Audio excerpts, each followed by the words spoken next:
ഹരേ രാമ രാമ രാമ ഹരേ ഹരേ ഹരേ കൃഷ്ണ കൃഷ്ണ കൃഷ്ണ ഹരേ ഹരേ. നമസ്തേ. നമ്മൾ 22-ാമത്തെ അധ്യായം വരെ വാൽമീകി രാമായണത്തിൻ്റെ അയോധ്യാകാണ്ഡത്തിൽ കണ്ടത് അഭിഷേകത്തിന് വേണ്ടി രാമനെ യുവരാജാവായി അഭിഷേകം ചെയ്യാനുള്ള തയ്യാറെടുപ്പുകൾ ഒരു വശത്ത് നടക്കുമ്പോൾ മറ്റൊരു വശത്ത് കൈകേയി ദശരഥനെ കൊണ്ട് സത്യം ചെയ്യിച്ച് രാമനെ രാജാവാക്കുകയില്ല, പകരം ഭരതനെ രാജാവാക്കി വാഴിക്കാം എന്ന സന്ദേശം എന്ന ആവശ്യം സാധിച്ചെടുക്കുന്നു. അതേസമയം യുവരാജാവായി വാഴുവാനുള്ള എല്ലാ സർവാഭരണഭൂഷിതനായി വരുന്ന ശ്രീരാമനോട് ദശരഥനല്ല കൈകേയിയാണ് പറയുന്നത്. ദശരഥൻ്റെ പേര് പറഞ്ഞുകൊണ്ട് കൈകേയി പറയുന്നു, അങ്ങ് രാമൻ വനവാസത്തിന് പോകണം, ദശരഥൻ തീരുമാനിച്ച കാര്യമാണ്, ഭരതനെ രാജാവായി വാഴിക്കണം എന്ന് പറയുമ്പോൾ പോകാൻ തയ്യാറെടുക്കുന്ന രാമൻ അച്ഛൻ്റെ അനുജ്ഞയും വാങ്ങി കൈകേയിയുടെ അനുജ്ഞയും വാങ്ങി നേരെ കൗസല്യയുടെ ഗൃഹത്തിലേക്കാണ് എത്തുന്നത്. കൗസല്യയോട് പറയുമ്പോൾ ഒപ്പം ലക്ഷ്മണനും ഉണ്ട്. ലക്ഷ്മണനും രാമനെ അനുഗമിച്ചിരുന്നു. ലക്ഷ്മണൻ കൗസല്യയുടെ ദുഃഖം കൊണ്ട് ക്രോധം കൊണ്ട് മൂത്ത് ദശരഥനെ വധിക്കുമെന്നും വേണ്ടി വന്നുകഴിഞ്ഞാൽ ഭരതനെയും കൈകേയിയെയും മന്ധരയെയും എല്ലാവരെയും വധിക്കുമെന്നും പറഞ്ഞുകൊണ്ട് ഭീഷണി മുഴക്കിക്കൊണ്ട് കൗസല്യയും രാമനോട് വേണ്ട തീരുമാനമെടുക്കാൻ പറയുമ്പോൾ രാമൻ പറയുകയാണ്, ശാന്തനാവൂ ലക്ഷ്മണ, അങ്ങനെയൊന്നുമല്ല, അച്ഛൻ്റെ വാക്യം അനുസരിക്കേണ്ടതാണ്, ഇളയമ്മയെ കുറ്റം പറയരുത്, അത് ദൈവഹിതമാണ് എന്ന് പറഞ്ഞുകൊണ്ട് ലക്ഷ്മണനെ ഉപദേശിക്കുന്ന രാമനെയാണ് നമ്മൾ 22-ാം അധ്യായത്തിൽ കാണുന്നത്. ഈ അഭിഷേക വിഘ്നത്തിൽ ദൈവപ്രേരിതയായ ഇളയമ്മയെ കുറ്റപ്പെടുത്തരുത്, ഒരു വിധത്തിലും അച്ഛനുമല്ല കാരണം, വിധി അത്ര ശക്തമാണെന്ന് നിനക്കറിവുള്ളതാണല്ലോ എന്ന് ശ്രീരാമൻ പറയുമ്പോൾ നമ്മൾ മനസ്സിലാക്കേണ്ട കാര്യം, നമ്മൾക്ക് നന്മ വന്നാലും ചീത്ത വന്നു കഴിഞ്ഞാലും അത് നമ്മുടെ വിധിയാണ് എന്ന് കരുതി സമാധാനിക്കുക എന്നല്ലാതെ ചില കാര്യങ്ങൾ നമ്മളുടെ നിയന്ത്രണത്തിന് വിധേയമല്ല. അങ്ങനെയുള്ള കാര്യങ്ങൾ നമ്മൾ ഒരിക്കലും അതിനെക്കുറിച്ച് ചിന്തിച്ച് വിഷമിക്കരുത്. ഭഗവത്ഗീതയുടെ 2-ാമത്തെ അധ്യായത്തിൽ ശ്രീകൃഷ്ണൻ നൽകുന്ന ഉപദേശവും അതുതന്നെയാണ്. നമുക്ക് ചെയ്യാൻ കഴിയാത്ത കാര്യങ്ങൾ എന്തിനാണ് നമ്മൾ ചിന്തിച്ച് വെറുതെ തലപുണ്ണാക്കി നമ്മൾ വലിയ പണ്ഡിതന്മാരാണെന്ന് ഭാവിക്കുന്നത്? അതിൻ്റെ ആവശ്യമില്ല. നമുക്ക് ചെയ്യാൻ കഴിയാത്ത കാര്യങ്ങൾ നമ്മൾ ചിന്തിക്കേണ്ട ആവശ്യമേ ഇല്ല. കാരണം അത് നമ്മൾ അനുഭവിച്ചേ തീരൂ. അപ്പോൾ നമ്മൾ ശരീരം കൊണ്ട് ക്ലേശം അനുഭവിക്കുന്നതിനോടൊപ്പം തന്നെ മനസ്സുകൊണ്ടും ക്ലേശം അനുഭവിക്കേണ്ട കാര്യമുണ്ടോ? ഇതും മാറി വരും, ഈ സമയവും പോകും എന്നുള്ള ഒരൊറ്റ ചിന്ത മതി. നന്മയായാലും അഹങ്കരിക്കരുത്, ഈ സമയവും പോകും, ചീത്ത സമയം വരാം എന്നുള്ള ചിന്ത നമ്മുടെ ഉള്ളിലുള്ളപ്പോൾ നമുക്ക് അഹങ്കാരവും ഉണ്ടാവില്ല, നമുക്ക് അതുപോലെ തന്നെ നമുക്ക് ദുഃഖവും ഉണ്ടാവുകയില്ല എന്നുള്ള വളരെ ശക്തമായ സന്ദേശമാണ് ശ്രീരാമൻ ഇവിടെ ലക്ഷ്മണന് നൽകുന്നത്. അത് നമ്മൾക്ക് എല്ലാവർക്കും വേണ്ടിയിട്ട്, ലക്ഷ്മണന് മാത്രം വേണ്ടിയിട്ടല്ല, നമുക്ക് എല്ലാവർക്കും വേണ്ടിയിട്ടുള്ള ഒരു മഹത്തായ സന്ദേശമാണ് ശ്രീരാമൻ്റെ സന്ദേശം. ഇത് തന്നെയാണ് ശ്രീകൃഷ്ണൻ നമ്മെ ഉപദേശിക്കുന്നത്. പാർത്ഥനോട് പറയുന്നുണ്ട്, ക്ഷുദ്രം ഹൃദയദൗർബല്യം തെക്ത ഉത്തിഷ്ഠ എന്ന് പറഞ്ഞാൽ ഹൃദയ ദുർബലതകളെ ഉപേക്ഷിക്കുക പാർത്ഥ. അങ്ങനെ ആവശ്യമില്ലാത്ത ചിന്തകളെ കൊണ്ട് മനസ്സ് നിറയ്ക്കരുത്. കൃഷ്ണൻ കൊടുക്കുന്ന ആദ്യത്തെ ഉപദേശം തന്നെ അതാണ്, ആവശ്യമില്ലാത്ത ചിന്തകളെ കൊണ്ട് മനസ്സ് വിഷമിപ്പിക്കരുത്, ദുഃഖങ്ങൾ ഉപേക്ഷിക്കൂ, ഞാനുണ്ട് കൂടെ എന്ന് പറഞ്ഞാൽ നമ്മുടെ അന്തര്യാമി തന്നെയാണ് ഈശ്വരൻ എന്നാണ്. സർവധർമാൻ പരിത്യജ്യ മാമേകം ശരണം വ്രജ. എല്ലാ ചിന്തകളും എല്ലാ നിയമങ്ങളും എല്ലാം ഉപേക്ഷിച്ച് ഞാനാണ് നിന്റെ കൂടെയുള്ളത്, നിന്റെ മനസ്സിലിരിക്കുന്ന നിന്റെ ഉള്ളിലിരിക്കുന്ന ഈ ചൈതന്യം തന്നെയാണ് എന്ന് വിചാരിച്ചുകൊണ്ട് നീ അത് പറയുന്നത് കേട്ട് നീ പ്രവർത്തിച്ചു കൊള്ളുക. വേറെ ആരെയും നീ ചിന്തിക്കേണ്ട കാര്യമില്ല. നിനക്ക് യഥാർത്ഥ വഴി നിന്റെ ഉള്ളിലിരിക്കുന്ന ചൈതന്യം തന്നെ നിന്നെ കാണിച്ചു തരും. നീ അതിൽ വിശ്വസിച്ച് മുന്നോട്ട് പോയാൽ നിനക്ക് യാതൊരു പ്രശ്നവും ഉണ്ടാവില്ല. മാശുജ, നീ വിഷമിക്കേണ്ടതില്ല എന്ന അവസാനത്തെ വാക്യവും അതുതന്നെയാണ് കൃഷ്ണൻ ഭഗവത്ഗീതയിൽ പറയുന്നത്. രാമൻ ഇങ്ങനെ ചൊല്ലുക, ലക്ഷ്മണൻ തലയും താഴ്ത്തിക്കേട്ട് ദീനതയ്ക്കും ഹർഷത്തിനും ഇടയിലായി. എന്നിട്ട് പുരികക്കൊടി ബന്ധിച്ച് അളയിൽ കോപിപ്പിക്കപ്പെട്ട പാമ്പ് പോലെ കോപം കൊണ്ട് ചീറ്റി. വളഞ്ഞ പുരികക്കൊടിയോടത്തെ ലക്ഷ്മണമുഖം കോപം പൂണ്ട സിംഹമുഖം പോലെ നേരെ നോക്കാനാവാത്തതായി തീർന്നു. ആന തുമ്പക്കൈ എന്ന പോലെ കൈ കുടഞ്ഞും മേലോട്ട് വിലങ്ങനെയും കഴുത്ത് വെട്ടിച്ചും കടക്കൊണ്ട് വിലങ്ങത്തിൽ ജ്യേഷ്ഠനെ നോക്കിയും കൊണ്ട് ലക്ഷ്മണൻ പറഞ്ഞു, ജനങ്ങൾക്കുണ്ടാകാവുന്ന ശങ്ക നീക്കാൻ ധർമ്മദോഷാസക്തി മൂലം സംഭ്രമം പിടിപെടാത്തവർ ആർക്കെങ്കിലും അങ്ങയെപ്പോലെ പറയാനാകുമോ? ധീരക്ഷത്രിയനായ അങ്ങ് ഭീരുവും ദീനനും ദുർബലനുമായ ദൈവത്തെ വാഴ്ത്തുന്നതെങ്ങനെ? പാപികളായ അവരിരുവരോടും അങ്ങയ്ക്കും ശങ്കയില്ലാത്തത് എന്തുകൊണ്ട്? ധർമ്മം നടിക്കുന്ന കൂട്ടറുണ്ടെന്ന കാര്യം അങ്ങ് ഓർക്കാത്തതെന്ത്? അങ്ങയുടെ ശരിയായ അവകാശം ശഠ്യം കൊണ്ട് അപഹരിക്കാനാണ് അവർ തുനിയുന്നത്. ഇങ്ങനെ നേരത്തെ നിശ്ചയിച്ചുറച്ചിരുന്നെങ്കിൽ പണ്ടത്തെ ആ വരം പണ്ടേ കൊടുത്തേനെ. അങ്ങയെ വിട്ട് മറ്റൊരുത്തിനെ അഭിഷേകം ചെയ്യാനുള്ള ഈ ലോകവിദ്വിഷ്ടമായ ഒരുക്കം എനിക്ക് സഹിക്കാനാവില്ല. അങ്ങ് എന്നോട് ക്ഷമിച്ചാലും അങ്ങയുടെ മനസ്സിനെ രണ്ടായി പിളർന്ന ധർമ്മം, അങ്ങയുടെ ബുദ്ധി കെടുത്ത ധർമ്മം എനിക്ക് ശത്രുവാണ്. കൈകേയി വശവർത്തിയായ അച്ഛൻ പറഞ്ഞ അധർമ്മിഷ്ടവും നിന്ദ്യവുമായ കാര്യം നടത്താൻ കഴിവുള്ള അങ്ങ് അനുസരിക്കുന്നതെങ്ങനെ? ഈ ചതി ദുർബുദ്ധി കൊണ്ട് ചെയ്തതാണ് എന്ന് അങ്ങ് അറിയുന്നില്ല. അതിലാണ് എനിക്ക് സങ്കടം. ഈ ധർമാസക്തിയും നിന്ദ്യമാണ്. അങ്ങയുടെ ഈ ധർമ്മസംഘത്തെ ലോകം വെറുക്കുന്നു. അച്ഛനന്മാരെന്ന് പേരാർന്ന ആ നിത്യശത്രുക്കളുടെ കാമവൃത്തരായവരെ ഇഷ്ടം മനസ്സുകൊണ്ട് പോലും അങ്ങ് അനുസരിക്കാമോ? അവരുടെ അഭിപ്രായം ദൈവകൃതമാണെന്ന് അങ്ങ് കരുതുന്നുണ്ടെങ്കിൽ പോലും അത് തള്ളിക്കളയേണ്ടതാണ്. എനിക്കതൊട്ടും പിടിക്കുന്നില്ല. കരുത്തറ്റ് വീര്യം കെട്ടവനെ ദൈവത്തെ വകവയ്ക്കൂ. ആത്മാഭിമാനമുള്ള വീരന്മാർ ദൈവത്തെ കണക്കാക്കുകയില്ല. പൗരുഷം കൊണ്ട് ദൈവത്തെ തടുക്കാൻ കഴിയുന്ന ദൈവം വരുത്തുന്ന വിപത്ത് കൊണ്ട് വിഷാദിക്കുകയില്ല. ദൈവത്തിൻ്റെയും പുരുഷന്റെയും പൗരുഷം ഇന്ന് കാണാം.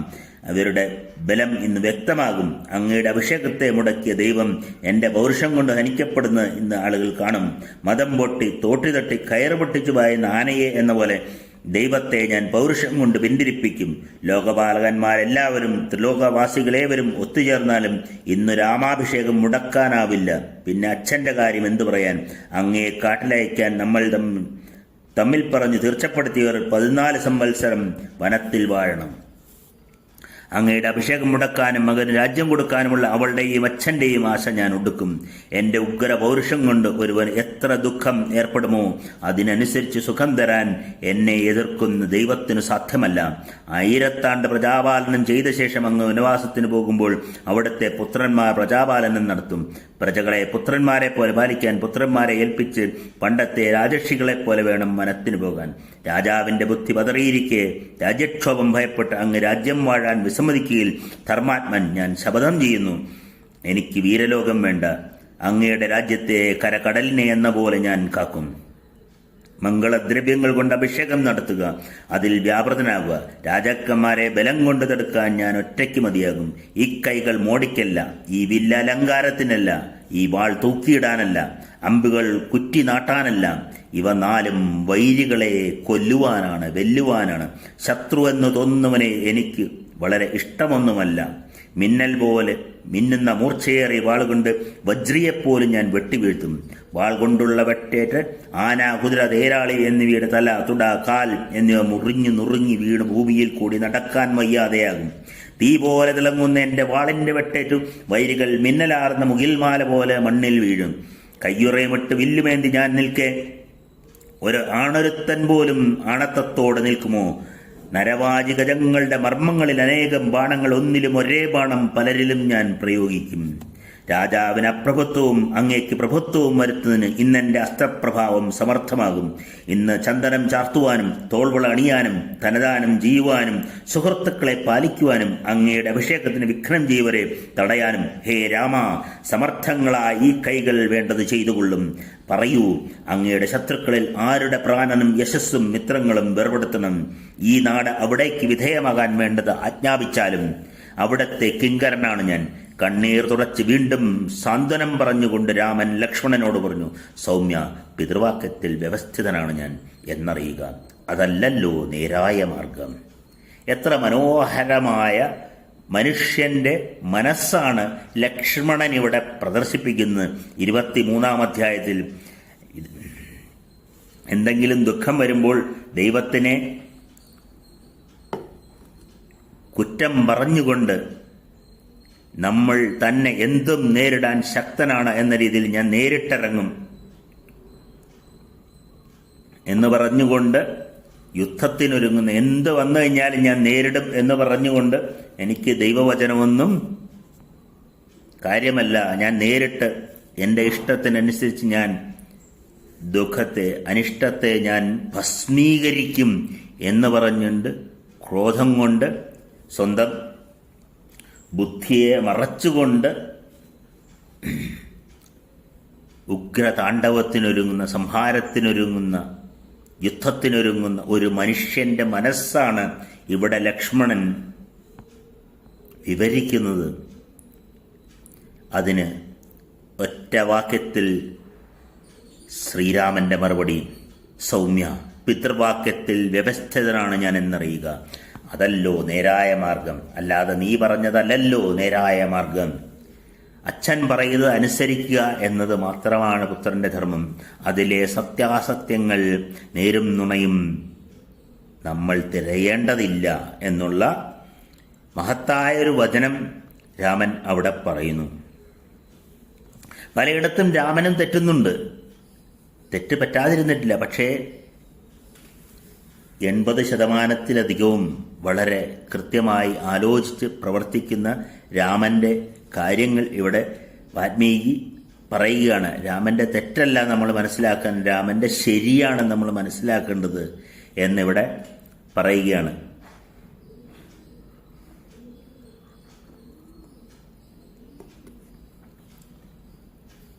പിതൃവാക്യ പരിപാലനത്തിൽ ഉറച്ചു നിൽക്കുന്ന ധർമ്മിഷ്ഠനായ രാമനെ നോക്കി കണ്ണീരിനാൽ ഇടറിയ തൊണ്ടയോടെ കൗസല്യ പറഞ്ഞു, ദുഃഖമെന്തെന്നറിഞ്ഞിട്ടില്ലാത്തവനും സർവലോക പ്രിയവാദിയും ധർമാത്മാവും ദശരഥിൽ നിന്ന് എന്നിൽ പിറന്നവനുമായ ഉഞ്ചവ്യക്തി കൊണ്ട് ജീവിക്കുന്നതെങ്ങനെ? ഏതൊരുവന്റെ ഭൃത്യന്മാരും ദാസന്മാരും കൂടി മൃഷ്ടാന്നം ഭുജിക്കുന്നു, ആ രാമൻ കാട്ടിൽ കായും കിഴങ്ങും നിന്ന് കഴിയുന്നതെങ്ങനെ? രാജാവിന്റെ പ്രിയപുത്രനും സദ്ഗുണസമ്പന്നനുമായവൻ നാട് കടത്തപ്പെടുന്നു എന്ന് കേട്ടാൽ ആർ വിശ്വസിക്കും? ആർക്ക് തന്നെ ഭയമുണ്ടാകാതിരിക്കും? ലോകാഭിരാമനായ നീ വനത്തിന് പോകുന്നു, എല്ലാം വരുത്തുന്ന വിധി ബലവാൻ തന്നെ. നിന്നെ കാണാഞ്ഞ് എന്നിൽ നിന്നുയരുന്ന കാറ്റും വിലാപമെന്ന ദുഃഖത്തിന്റെ ചമതയും കണ്ണീരാകുന്ന ഹൊയ്സും നിൻ വരവിനെ നനച്ചു പൊഴിയുന്ന ചിന്താപുഷ്പാഷ്പമെന്ന വൻ പുകയും ചേർന്ന് നെടിവീർപ്പാകുന്ന ക്ലേശത്തിൽ നിന്നുയരുന്ന വൻ തീയ് വേനൽക്ക് കതിരോൻ കച്ചി എന്ന പോലെ നിന്നെ പിരിയുന്ന എന്നെ ദഹിപ്പിക്കും തീർച്ച. പാഞ്ഞു പോകുന്ന പിള്ളയുടെ പിന്നാലെ പശു പോകും പോലെ ഓമലേ നിന്നെ ഞാനും നിന്റെ പിന്നാലെ പോരും. അമ്മയുടെ മൊഴികൾ കേട്ട് രാമൻ സന്തപ്തനായ അമ്മയോട് ഇപ്രകാരം പറഞ്ഞു, കൈകേയിയാൽ വഞ്ചിതനായ രാജാവ് ഞാനും പോയി അമ്മയും വടിഞ്ഞാൽ പിന്നെ പ്രാണനോടെ ഇരിക്കുകയില്ല. ഭർത്തൃപരിത്യാഗം സ്ത്രീക്ക് തനി പാപമാണ്. നിന്ദിതമായ അക്കാര്യം ഭവതി മനസ്സുകൊണ്ടുപോലും ചെയ്യരുത്. അച്ഛൻ ജീവിച്ചിരിക്കുന്നിടത്തോളം കാലം അദ്ദേഹത്തിന്റെ ശുശ്രൂഷ ചെയ്യണം, അതാണ് സനാതനധർമ്മം. ധർമ്മിഷ്ഠനായ രാമൻ ഇപ്രകാരം പറയവേ അങ്ങനെയാവട്ടെ എന്ന് കൗസല്യ സാമോദം പറഞ്ഞു. രാമനപ്പോൾ അമ്മയോട് വീണ്ടും പറഞ്ഞു, ഞാനും ഭവതിയും അച്ഛന്റെ ആജ്ഞ അനുസരിക്കണം. അവിടുന്ന് രാജാവും ഗുരുവും ഭർത്താവും ശ്രേഷ്ഠനും സർവർക്കും നാഥനുമാണല്ലോ. ഈ 14 കൊല്ലം കാട്ടിൽ കഴിച്ചുകൂട്ടിയ ശേഷം പരമപ്രീതിയോടെ അവിടുത്തെ ചൊൽക്കീഴിൽ വാണുകൊള്ളാം. ഇത് കേട്ട് പുത്രവത്സലയായ കൗസല്യ കേണുകൊണ്ട് പറഞ്ഞു, ഈ സപത്നികളുടെ നടുക്ക് പാർക്കാൻ എനിക്കാവില്ല രാമ. കാട്ടുമാൻ പേടയെ കാട്ടിലേക്കെന്ന പോലെ എന്നെയും കാട്ടിലേക്ക് കൊണ്ടുപോവുക.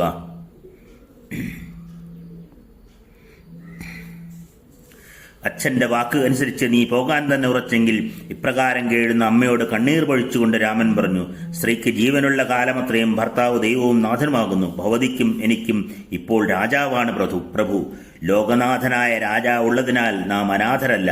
ഭരതനും ധർമാത്മാവും സർവലോക പ്രിയവാദിയുമാണ്. ധർമ്മരഥനായ ഭരതൻ ഭഗവതിയെ അനുസരിക്കും. ഞാൻ പോയി കഴിഞ്ഞാൽ പുത്രശോകം കൊണ്ട് അച്ഛൻ പരവശനാകാതെ അമ്മ സശ്രദ്ധം കാത്തുരക്ഷിക്കണം. കടുത്ത ദുഃഖം അവിടുത്തെ ലട്ടാതെ നോക്കണം. വൃദ്ധനായ രാജാവിന്റെ ഹിതം സദാ ആചരിക്കുക. വ്രതോപാസനിരതനായ ഉത്തമ നാരി പോലും ഭർത്താവിനെ അനുസരിക്കാമെങ്കിൽ പാപത്തിൽ പതിക്കും. ഭർത്തു ശുശ്രൂഷ കൊണ്ട് സ്ത്രീ ഉത്തമ സ്വർഗത്തെ പ്രാപിക്കും. ദേവപൂജയോ നമസ്കാരമോ ചെയ്യാതിരുന്നാൽ പോലും പ്രിയഹിത നിരതനായ ഭർത്തു ശുശ്രൂഷ ചെയ്യണം. സ്ത്രീക്ക് പണ്ടേ വേദത്തിലും ലോകത്തിലും വിധിച്ചിരിക്കുന്ന നിശ്ചിതമായ ധർമ്മം ഇതത്രേ. അമ്മേ, എനിക്ക് വേണ്ടി അഗ്നികാര്യങ്ങൾ അനുഷ്ഠിക്കണം. പൂക്കൾ കൊണ്ട് ദേവകളെ പൂജിക്കണം. ബ്രാഹ്മണരെ സൽക്കരിക്കണം. ഇപ്രകാരം ചെയ്ത് എന്റെ പ്രത്യാഗമനം കാത്തു വസിച്ചാലും നീതാഹാരയും ഭർത്തു ശുശ്രൂഷാവരയുമായി ജീവിച്ചാൽ ഞാൻ മടങ്ങി വരുമ്പോൾ അമ്മയുടെ ആഗ്രഹങ്ങളെല്ലാം സാധിക്കും. ധർമ്മിഷ്ഠനായ അച്ഛൻ ജീവനോടെ ഇരിക്കുന്നെങ്കിൽ. ഇത് കേട്ട് പുത്രശോകാർത്ഥനായ കൗസല്യ കണ്ണീരും വാർത്തുകൊണ്ട് പറഞ്ഞു, മകനെ, പോകാനുറച്ച നിന്റെ മനം മാറ്റാൻ എനിക്കാവില്ല. കാലത്തെ അതിക്രമിക്കാനാവില്ല ഉണ്ണി. ശ്രദ്ധിച്ചു പോവുക. നിനക്കെന്നും മംഗളം ഭവിക്കട്ടെ. നീ തിരിച്ചു വന്നാൽ ഞാൻ ക്ലേശമുക്തയാകും. വ്രതം പൂർത്തിയാക്കി അച്ഛനോടുള്ള കടം വീട്ടി നീ മടങ്ങി വന്നാൽ എനിക്ക് പരമസുഖം ലഭിക്കും. ലോകത്തിൽ വിധിയുടെ ഗതി അറിയാവതല്ല രാമ. വിധിയല്ലോ എന്റെ വാക്കുതള്ളി നിന്നെ പോകാൻ പ്രേരിപ്പിക്കുന്നു. മകനെ, നീ ഇപ്പോൾ പോവുക. ക്ഷേമമായി മടങ്ങി വന്ന് മനോഹരങ്ങളായ സൗമ്യ വാക്കുകൾ കൊണ്ട് നീ എന്നെ സന്തോഷിപ്പിക്കും. ഉണ്ണി ജടാവൽക്കലധാരിയായ മടങ്ങി വന്ന് കാണുന്ന കാലം ഇപ്പോൾ തന്നെയായെങ്കിൽ. രാമൻ വനവാസത്തിന് ഉറച്ചു എന്ന് കണ്ട ദേവി ഉദാരചിത്തയായ രാമനോട് ശോഭനമായ വാക്കുകൾ അരുളി മംഗളങ്ങൾ നേർന്നു. മനസ്സിനിയായ ആ മാതാവ് മനക്ലേശം നീക്കി ശുദ്ധജലം സ്പർശിച്ച് മകന് മംഗളങ്ങൾ നേരുന്നു. നിന്നെ പിന്തിരിപ്പിക്കാനാവില്ല. ഇപ്പോൾ പോവുക. വേഗം മടങ്ങി വരിക. സത്തുക്കളുടെ മാർഗത്തിൽ വർത്തിക്കുക. രഘുത്തമ, പ്രീതിയോടെ വിധിയാമരണം നീ ഏതു ധർമ്മത്തെ പാലിക്കുന്നുവോ ആ ധർമ്മം നിന്നെ കാത്തരുളട്ടെ. നീ വണങ്ങുന്ന ദേവന്മാരും ഋഷികളും വനത്തിൽ നിന്നെ കാക്കുമാറാകട്ടെ. വിശ്വാമിത്ര മഹർഷി നിനക്ക് നൽകിയ അസ്ത്രങ്ങൾ ഗുണസമ്പന്നനായി നിന്നെ രക്ഷിക്കട്ടെ. പിതൃശുശ്രൂഷയാലും മാതൃശുശ്രൂഷയാലും സത്യത്തിനാലും രക്ഷിതനായി നീ നീണാൾ വാഴട്ടെ. പവിത്രങ്ങളായ ദേവന്മാരും മരുത്തുക്കളും മഹർഷിമാരും നിനക്ക് സ്വസ്തി അരുളട്ടെ. ധാതാവും വിധാതാവും ഭഗനും അര്യമാവും സ്വസ്തി നൽകട്ടെ. എല്ലാ ദേവന്മാരും നിന്നെ കാക്കട്ടെ. സിദ്ധന്മാർ, ദിക്കുകൾ, ദിക്പതികൾ എന്നാൽ സംസ്തുരായ ഇവർ രാമ നിന്നെ നിത്യവും പാലിക്കുമാറാകട്ടെ. പർവ്വതങ്ങൾ, സമുദ്രങ്ങൾ, വരുണം, ദ്യോവ്, അന്തരീക്ഷം, ഭൂമി, വായു, ചരാചരങ്ങൾ, നക്ഷത്രങ്ങൾ, ഗ്രഹങ്ങൾ, ദൈവതങ്ങൾ, അഹോരാത്രങ്ങൾ, ഇരുസന്ധ്യകൾ എന്നിവ വനചരനായി നിന്നെ രക്ഷിക്കട്ടെ. ഋതുക്കളാറും മാസങ്ങളും സംവത്സരങ്ങളും കലകളും കഷ്ടങ്ങളും നിനക്ക് സുഖം നൽകട്ടെ എന്ന് വേണ്ട. ശുക്രനും സോമനും സൂര്യനും ധനതനും യമനും നിന്നാൽ പൂജിതരായ ദണ്ഡകാരണ്യവാസിയായി നിന്നെ പരിപാലിക്കട്ടെ.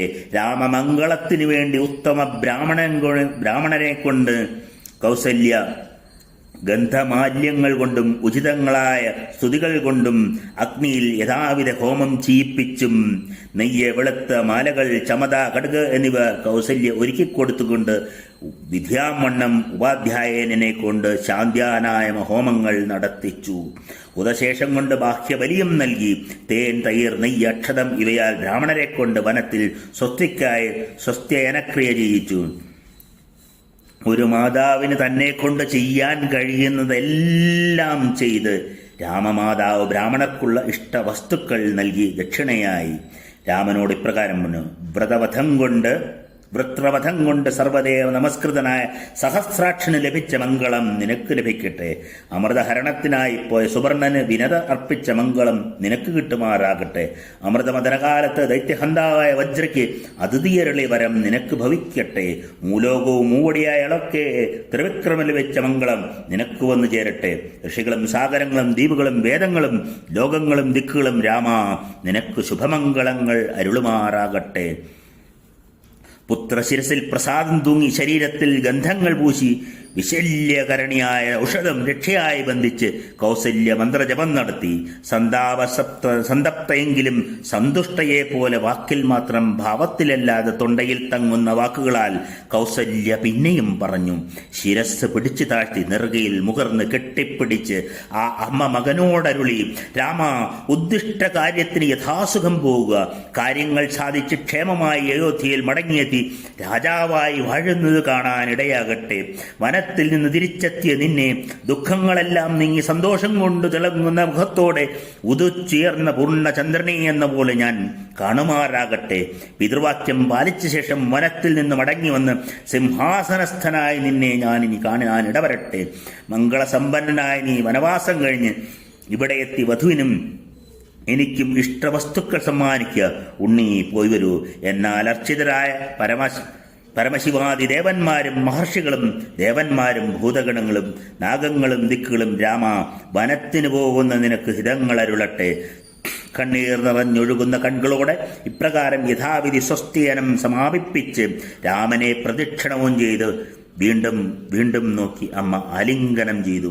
അമ്മ ഇങ്ങനെ വലം വെച്ച ശേഷം രാമൻ മാതൃപാദങ്ങൾ വീണ്ടും വീണ്ടും തഴുകി തിളങ്ങുന്ന കാന്തിയോടെ സീതാനിലയത്തിലേക്ക് പോവുകയാണ്.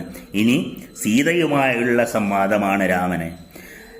ഹരേ രാമ രാമ രാമ ഹരേ ഹരേ, ഹരേ കൃഷ്ണ കൃഷ്ണ കൃഷ്ണ ഹരേ ഹരേ. ഒരു കുടുംബം എങ്ങനെയായിരിക്കണം എന്ന് ഓരോരുത്തരെയും ഉദ്ധരിച്ചുകൊണ്ട് രാമായണം പറയുന്നത്, വാൽമീകി രാമായണം പറയുന്നത് കേൾക്കാനായി ഇനി നമുക്ക് സീതാഗൃഹത്തിലേക്ക് പോകാം. ഹരേ രാമ രാമ രാമ ഹരേ ഹരേ, ഹരേ കൃഷ്ണ കൃഷ്ണ കൃഷ്ണ ഹരേ ഹരേ. നമസ്തേ. നമ്മൾ 22-ാമത്തെ അധ്യായം വരെ വാൽമീകി രാമായണത്തിൻ്റെ അയോധ്യാകാന്ഡത്തിൽ കണ്ടത് അഭിഷേകത്തിന് വേണ്ടി രാമനെ യുവരാജാവായി അഭിഷേകം ചെയ്യാനുള്ള തയ്യാറെടുപ്പുകൾ ഒരു വശത്ത് നടക്കുമ്പോൾ മറ്റൊരു വശത്ത് കൈകേയി ദശരഥനെ കൊണ്ട് സത്യം ചെയ്യിച്ച് രാമനെ രാജാവാക്കുകയില്ല, പകരം ഭരതനെ രാജാവാക്കി വാഴിക്കാം എന്ന സന്ദേശം, എന്ന ആവശ്യം സാധിച്ചെടുക്കുന്നു. അതേസമയം യുവരാജാവായി വാഴുവാനുള്ള എല്ലാ സർവാഭരണഭൂഷിതനായി വരുന്ന ശ്രീരാമനോട് ദശരഥനല്ല, കൈകേയിയാണ് പറയുന്നത്. ദശരഥൻ്റെ പേര് പറഞ്ഞുകൊണ്ട് കൈകേയി പറയുന്നു, അങ്ങ് രാമൻ വനവാസത്തിന് പോകണം. ദശരഥൻ തീരുമാനിച്ച കാര്യമാണ് ഭരതനെ രാജാവായി വാഴിക്കണം എന്ന് പറയുമ്പോൾ പോകാൻ തയ്യാറെടുക്കുന്ന രാമൻ അച്ഛൻ്റെ അനുജ്ഞയും വാങ്ങി, കൈകേയിയുടെ അനുജ്ഞയും വാങ്ങി നേരെ കൗസല്യയുടെ ഗൃഹത്തിലേക്കാണ് എത്തുന്നത്. കൗസല്യയോട് പറയുമ്പോൾ ഒപ്പം ലക്ഷ്മണനും ഉണ്ട്. ലക്ഷ്മണനും രാമനെ അനുഗമിച്ചിരുന്നു. ഹരേ രാമ രാമ രാമ ഹരേ ഹരേ, ഹരേ കൃഷ്ണ കൃഷ്ണ കൃഷ്ണ ഹരേ ഹരേ. അമ്മയുടെ അനുഗ്രഹത്തോടെ ശ്രീരാമനോടൊപ്പം ഇനി നമുക്ക് സീതയുടെ വസതിയിലേക്ക് പ്രവേശിക്കാം. അമ്മയുടെ സ്വസ്തേനത്തോടെ ദേവിയെ അഭിവാദ്യം ചെയ്ത് വനത്തിന് പോകാൻ പുറപ്പെട്ട രാമൻ ജനങ്ങൾ തിങ്ങി നിറഞ്ഞ രാജമാർഗത്തെ പ്രകാശമാനമാക്കിക്കൊണ്ട് ഗുണസമ്പത്തി കൊണ്ട് ജനങ്ങളുടെ മനസ്സുകളെ മഥിച്ചു. തപസ്വിനിയായ സീത നടന്ന കഥയൊന്നും അറിഞ്ഞിട്ടില്ല. യൗവരാജാഭിഷേകമാണ് അവളുടെ മനസ്സിൽ മുഴുവൻ. ദേവകാര്യങ്ങൾ നിർവഹിച്ച് രാജധർമ്മജ്ഞയായ സീത സന്തോഷത്തോടെ ആര്യപുത്രനെയും കാത്തിരിക്കുകയാണ്. അപ്പോൾ രാമൻ സംഹൃഷ്ട ജനസമ്പൂർണവും സർവാലങ്കാരഭൂഷിതവുമായ സ്വഭവനത്തിൽ ലജ്ജയാൽ തലയൽപ്പം കുനിച്ചുകൊണ്ട് പ്രവേശിച്ചു. ശോകസന്തപ്തനും ചിന്താവ്യാകുലനുമായ സുനാഥനെ സീത പെട്ടെന്ന് എഴുന്നേറ്റ് വിറച്ചുകൊണ്ട് നോക്കി. സീതയെ കണ്ട് രാമന് ഉള്ളിലുള്ള ദുഃഖമടക്കാൻ കഴിഞ്ഞില്ല. അത് പുറത്തു ചാടി. വിയർത്ത് അമർഷം പൂണ്ട് വിവർണവദനായ രാമനെ കണ്ട് സീത ദുഃഖത്തോട് ചോദിച്ചു, നാഥ, ഇപ്പോൾ എന്താണിങ്ങനെ? വ്യാഴവും പൂയവും ചേർന്ന ശുഭദിനമാണിന്ന് എന്ന് അറിവുള്ള ബ്രാഹ്മണർ പറയുന്നല്ലോ. അങ്ങ് എന്താണിങ്ങനെ അഴലാണ്ടിരിക്കുന്നത്? അങ്ങയുടെ മുഖം നീർനുരയ്ക്കൊപ്പം വെണ്മയാർന്നതും 100 കമ്പികളുള്ളതുമായ വൻ കുടയാൽ ചുഴപ്പെട്ട് വിളങ്ങുന്നില്ല. ചന്ദ്രഹംസശ്വേതമായ വെഞ്ചാമരങ്ങൾ കൊണ്ട് ചെന്താമരക്കണ്ണുകൾ വിളങ്ങുന്ന അങ്ങയുടെ മുഖം വീശപ്പെടുന്നില്ല. വാഗ്മികളായ വന്ദികളും സൂതന്മാരും മാഗധന്മാരും സാമോദം മംഗളസ്തോത്രങ്ങൾ എന്ന് കീർത്തിക്കുന്നില്ല. വേദപാരക ബ്രാഹ്മണർ മൂർത്താഭിഷിക്തനായ അങ്ങയുടെ മൗലിയിൽ തേനും തൈരും യഥാവിധി പകർന്നിട്ടില്ല. മന്ത്രിമാരും ശ്രോണീമുഖ്യരും പൗരജാനപദന്മാരും അങ്ങയെ പിന്തുടരുന്നില്ല. വേഗമേറിയയും പുൽക്കാപ്പണിഞ്ഞുമായ 4 കുതിരകളെ പൂട്ട മുഖ്യമായ പുഷ്യരഥം എന്താണ് അങ്ങയുടെ മുമ്പേ ഗമിക്കാത്തത്? കാർമുകിൽ മലയ്ക്കൊത്ത സർവലക്ഷണ സമ്പന്നനായ കൊമ്പനും അങ്ങയുടെ യാത്രയ്ക്ക് മുമ്പിൽ അകമ്പടി സേവിക്കുന്നില്ല. പ്രഭോ, പൊന്നിൽ പൊതിഞ്ഞ ഭദ്രാസനം മുമ്പേ പോകുന്നതും കാണുന്നില്ല. അഭിഷേകമെടുത്തിരിക്കുന്ന ഈ അവസരത്തിൽ അഭൂതപൂർവമായി മുഖം വിവരണമാവാൻ എന്താണ് കാരണം? മുഖത്ത് സന്തോഷവും കാണുന്നില്ല. സീത, ഒരു പതിവ്രതയായ പത്നിയുടെ സന്തോഷം, സ്വപ്നങ്ങൾ. പതി ചക്രവർത്തിവധം അലങ്കരിക്കാൻ പോകുമ്പോൾ മനോരഥം പൂണ്ടിരിക്കുന്ന ഭാര്യ തൻ്റെ മനോരഥത്തിന് വിപരീതമായി ഭർത്താവിനെ കാണുമ്പോൾ വലിയൊരു ധനാഗമനവും വലിയൊരു സന്തോഷവും പ്രതീക്ഷിച്ചു കൊണ്ടിരിക്കുന്ന ഭാര്യയുടെ മുമ്പിലേക്ക് ചെല്ലുന്ന ഭർത്താവ് അതിന് തുല്യമായ, മനസ്സിൽ സ്വരൂപിച്ചതിന് തുല്യമായ സന്തോഷത്തോടുകൂടി വന്നില്ലെങ്കിൽ ഞാൻ ഇങ്ങനെയൊക്കെ മനോവിചാരം, മനോസ്വപ്നം കണ്ടുകൊണ്ടിരിക്കുകയായിരുന്നു, അതുപോലെ അങ്ങ് എന്തുകൊണ്ട് വന്നില്ല എന്ന് ഒരു പതിവ്രതയായ സ്ത്രീയുടെ മനോവിഷമമാണ് അവിടെ സീത ചോദിക്കുന്നത്. അങ്ങയുടെ മുഖം വിവരണമാകാൻ എന്താണ് കാരണം എന്ന്. രാമനും സീതയെ കണ്ടപ്പോൾ തൻ്റെ ദുഃഖം അടക്കാനായില്ല. ധർമ്മജ്ഞേ, സീതേ, അച്ഛൻ തിരുമേനി എന്നെ വനത്തിനയക്കുന്നു. സദ്ഗുലജാതേ, സീതേ, ഇതെങ്ങനെ വന്നുകൂടി എന്ന് കേട്ടോളൂ. സത്യപ്രതിജ്ഞനായ പിതാവ് കൈകേയി മാതാവിന് പണ്ട് 2 വരം കൊടുത്തിരുന്നു. എന്നെ അഭിഷേകം ചെയ്യാൻ ഒരുങ്ങിയപ്പോൾ അമ്മ വരത്തിനായി നിർബന്ധിച്ചു. 14 വർഷം ഞാൻ വനത്തിൽ വസിക്കണം. അച്ഛൻ ഭരതനെ യുവരാജാവായി നിയോഗിച്ചിരിക്കുന്നു. വിജനവനത്തിന് പോകാനൊരുങ്ങുന്ന ഞാൻ ഭവതിയെ കാണാൻ വന്നതാണ്. ഭരതന്റെ മുന്നിൽ നിന്നും എന്നെക്കുറിച്ചൊന്നും ഒരിക്കലും പറയരുത്. ഐശ്വര്യസമ്പന്നരായ ആളുകൾ അന്യരെ സ്തുതിക്കുന്നത് സഹിക്കില്ല. അതിനാൽ ഭരതന്റെ മുന്നിൽ വെച്ച് എൻ്റെ ഗുണങ്ങൾ ഒരിക്കലും പറയരുത്. ഒരിക്കലും എനിക്ക് അനുകൂലമായിട്ടൊന്നും ഭവതി പറയരുത്. അനുകൂലമായിട്ടാണെങ്കിൽ അവൻ്റെ അടുത്ത് വസിക്കാം. രാജാവ് യുവരാജസ്ഥാനം അവനല്ലോ കൊടുത്തത്. സീതയെ, നീ അവനെ പ്രസാദിപ്പിക്കണം. വിശേഷിച്ചും രാജാവിന്. അച്ഛൻ്റെ ആജ്ഞയനുസരിച്ച് ഞാൻ ഇന്ന് തന്നെ വനത്തിന് പോകുന്നു. ഭവതി മനക്കരുത്തോടെ ഉറച്ചിരിക്കുക. ശോഭനെ, ഞാൻ മുനിസേവിതമായ വനത്തിന് പോയിക്കഴിഞ്ഞാൽ ഭവതി വ്രതോപാസപരയായി വസിക്കണം. വെളുപ്പിനെഴുന്നേറ്റ് വിധിപ്രകാരം ദേവപൂജകൾ നിർവഹിച്ച് അച്ഛനെ അഭിവാദ്യം ചെയ്യണം. വൃദ്ധയും സന്തപ്തയുമായ എന്നമ്മയായ കൗസല്യയെ ഭവതി ധർമ്മപ്രകാരം ആദരിക്കണം. സ്നേഹം, വിനയം, ശുശ്രൂഷ ഇവയാൽ മറ്റമ്മമാരെയും എന്നും വന്ദിക്കണം. അമ്മമാരെല്ലാവരും എനിക്ക് തുല്യരാണ്. എനിക്ക് പ്രാണാധികപ്രിയരായ ഭരതശത്രുഘ്നന്മാരെ സോദരരെ പോലെയും പുത്രരെ പോലെയും വേണം കരുതാൻ. ഒരിക്കലും ഭരതന് വിപ്രിയമൊന്നും ചെയ്യരുത്. ദേശത്തിനും കുലത്തിനും രാജാവ് അവനല്ലോ. ആചാരം കൊണ്ട് പണിപ്പെട്ട് പൂജിച്ചാൽ രാജാക്കന്മാർ പ്രസാദിക്കും, മറിച്ചായാൽ കോപിക്കും. അഹിതകാരികളായ ഔരസപുത്രന്മാരെയും രാജാക്കന്മാർ വെടിയും. സമർത്ഥരെങ്കിൽ മറ്റുള്ളവരെയും സ്വീകരിക്കും. അതിനാൽ ഭവതി രാജാവിനെ അനുവർത്തിച്ചുകൊണ്ട് ഇവിടെ വസിക്കുക. ധർമ്മശ്രദ്ധയോട് സത്യവ്രതപരായണനായി കഴിയുക. പ്രിയേ, ഞാൻ മഹാവനത്തിന് പോകുന്നു. ശോഭനെ, ഭവതി ഇവിടെ തന്നെ കഴിയുക. ഒരിക്കലും ഒരു കുറ്റവും വരാതെ ഭവതി എൻ്റെ ഈ വാക്ക് അനുസരിക്കണം. എത്ര മനോഹരമായിട്ടാണ് 16 വയസ്സുള്ള ഒരു ബാലൻ താൻ വീടും നാടും വിട്ട് പോകുമ്പോൾ തൻ്റെ അച്ഛനെയും അമ്മയെയും സഹോദരങ്ങളെയും കുറിച്ച് ദുഃഖിക്കുന്നത്. എന്നാൽ ദുഃഖം അവരുടെ മുന്നിൽ കാണിക്കാനും വയ്യ. താൻ പോകുന്നത് അവർ കണ്ട് ദുഃഖിച്ചാൽ അവർക്കും മനോവിഷമുണ്ടാക്കും. അങ്ങനെയൊരു സ്ഥിതിയിൽ രാമന് ഏകാശ്രയമായിരുന്ന സീത മാത്രമായിരുന്നു. എന്നാൽ സീതയോ വെറും 9 വയസ്സുള്ള ഒരു ബാലിക. ഋതുമതിയാകുന്നതിനു മുമ്പേ ശ്രീരാമൻ വിവാഹം കഴിച്ച സീത. അവൾക്കെങ്ങനെ ഈ രാമന്റെ ദുഃഖം മനസ്സിലാകും? അവൾക്കെങ്ങനെ ഈ ദുഃഖം സഹിക്കാനാകും?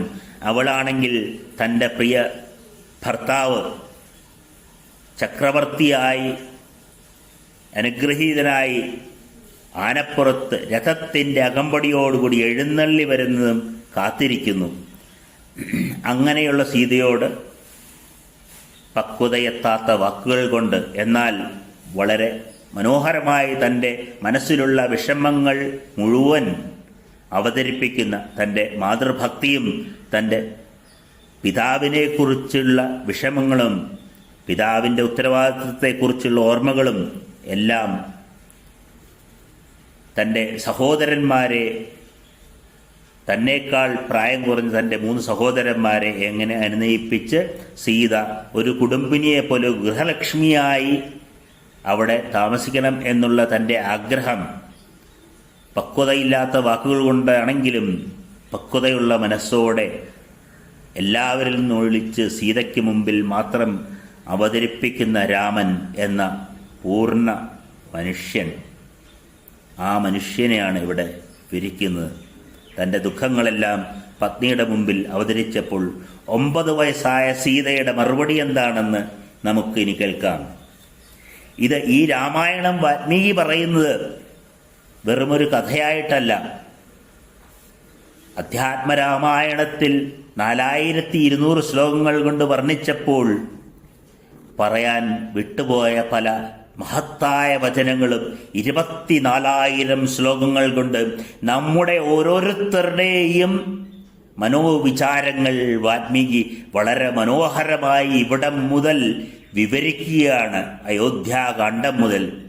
ബാലകാന്ഡത്തിൽ വാൽമീകി ഒരു അച്ഛനും അമ്മയ്ക്കും കുട്ടികൾ ഉണ്ടാവാതിരിക്കുമ്പോഴുള്ള പരിദേവനം, ഒപ്പം കുട്ടികളുണ്ടാവാനായി ഒരുപാട് പ്രാർത്ഥിച്ച് കുട്ടികളുണ്ടായപ്പോൾ അവരുടെ വിദ്യാഭ്യാസം വിശ്വാമിത്ര മഹർഷി കൊണ്ടുപോയി കൂട്ടിക്കൊണ്ട് വിദ്യാഭ്യാസം നടത്തുന്ന മൂലം അവരുടെ വിവാഹം വരെയുള്ള കാര്യങ്ങളെല്ലാം ബാലകാണ്ഡത്തിൽ വിവരിച്ചുവെങ്കിൽ ഇവിടെ തൻ്റെ ഉത്തരവാദിത്തങ്ങൾ ഏറ്റെടുക്കുന്ന ഒരു പുത്രൻ്റെ, മൂത്ത പുത്രനായ രാമൻ്റെ മനോവികാരങ്ങൾ വളരെ മനോഹരമായി ആ കുടുംബത്തിൻ്റെ ഓരോരുത്തരുടെയും പ്രത്യേകം എടുത്ത് പറയുന്നു. ആദ്യം ദശരഥൻ്റെ പത്നി സ്നേഹം. 3 ഭാര്യമാരുള്ളതിൽ ഒരുവളെ മാത്രം കൂടുതലായി പ്രണയിക്കുന്ന ദശരഥൻ എന്ന രാജാവ് തൻ്റെ